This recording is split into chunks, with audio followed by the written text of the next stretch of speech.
کچھ تو میرے بھائی ایسے ہیں جو مرنے کے بعد اپنے ورثا کے وہ تیسرے دن کل خوانی، جمعراتیں، وہ چالیسواں، وہ سب جانتے ہیں یہ غلط ہے،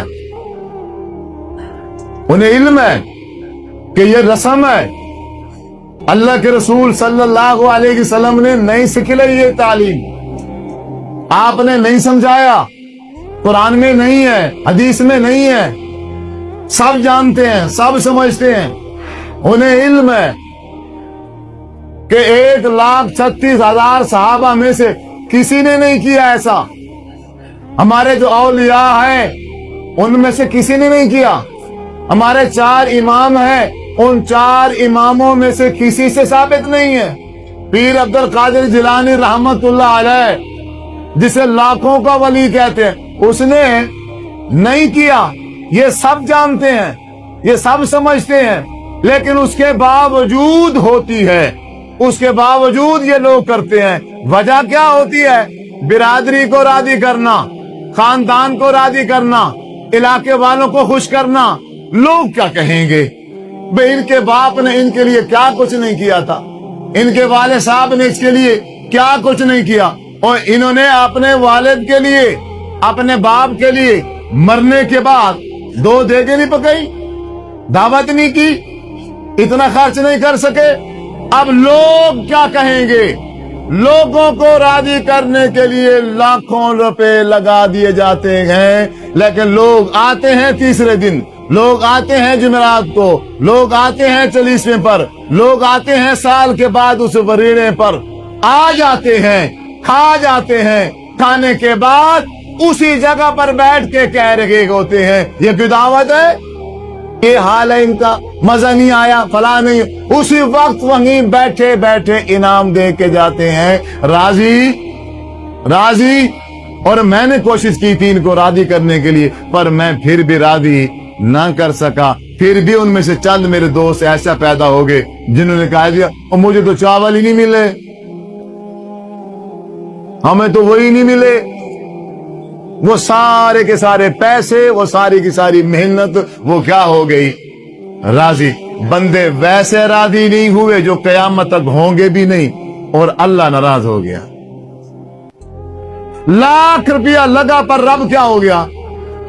اور اللہ کے رسول صلی اللہ علیہ وسلم ناراض ہو گئے، اللہ کو ناراض کیا، رسول کو ناراض کیا، بندے پھر بھی راضی نہیں ہوئے۔ سمجھدار وہ تھا جس نے صرف اپنے رحمان کو، اپنے رب کو راضی کیا، وہ چاہے عمل چھوٹا سا ہی کیوں نہیں ہے، چھوٹا سا۔ آپ صلی اللہ علیہ وسلم نے کہا ایک کھجور کی گٹھلی نہیں ہوتی، کھجور کی گٹھلی، اگر اس کے برابر کوئی بندہ اللہ کے راستے میں خرچ کر دے اور مقصد اللہ کی رضا ہو، مقصد کیا ہو؟ اللہ کی رضا ہو، اللہ تعالیٰ اس کو ایسے پالتا ہے، ایسے پالتا ہے، ایسے پالتا ہے جیسے ہم اپنا جانور پالتے ہیں، اپنا جانور، وہ چھوٹا سا بچہ پال پال کے جوان کر دیتے ہیں، اللہ تعالیٰ اس گٹھلی کے برابر کیے ہوئے صدقے کو پال پال کے بڑا بڑا کے، حضور نے فرمایا ہے رب کی رضا کے لیے تھا، اللہ نے اس کو احد پہاڑ کے برابر بنا دی۔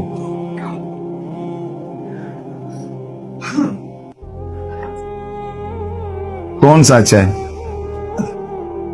اردو سمجھ آ رہی ہے؟ کون سا اچھا کام ہے؟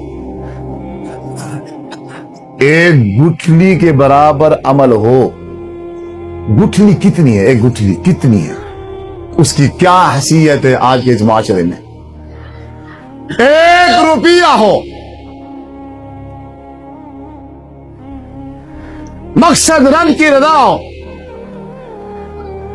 مرنے سے پہلے میرے لیے کل قیامت کے دن احد پہاڑ کے برابر بنا دیا جائے، احد پہاڑ کے برابر لاکھوں خرچ کیے ہوئے ہوں، مقصد اللہ کی رضا نہ ہو، باقی جو مرضی ہو، پھر وہ تو جہنم میں جانے کا ذریعہ بن سکتا ہے، اس سے ہمیں جنت نہیں مل سکتی۔ ہر انسان ایک دوسرے کو راضی کرنے پہ لگا ہوا ہے، انسان ہے کہ راضی ہوتا ہی نہیں، حضور صلی اللہ علیہ وسلم نے فرمایا تھا اگر اس بندے کو, اس انسان کو, اس آدم کو ایک سونے کی وادی اللہ تعالیٰ دے دے نا, تب راضی. کیا کہے گا؟ ایک اور ہو, دوسری مل جائے, پھر تیسری مل جائے, کہیں رکے گا؟ اس انسان کے راضی ہونے کی حد ہی نہیں. دنیا میں یہ راضی نہیں ہو سکتا.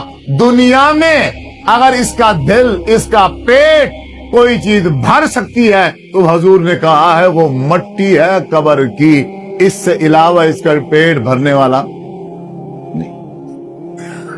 کب تک ہم لوگوں کو خوش کریں گے؟ اب میرا سفر ہے, ملتان سے میں آیا ہوں, 12 گھنٹے کا سفر ہے, اور یہاں میں تقریر کروں اور میری نیت ہو کہ بیجا ہو جا, لوگ مجھے پسند کریں, مزہ آ جائے, اگلی بار پھر مجھے بلائیں, تعریفیں کریں میری تقریر کے بعد.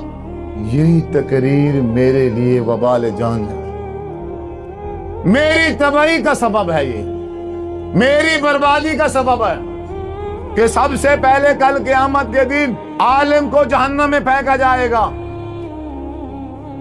شہید کو جہنم میں پھینکا جائے گا, سخی کو جہنم میں پھینکا جائے گا. حضور سے پوچھا گیا محبوب کیا وجہ؟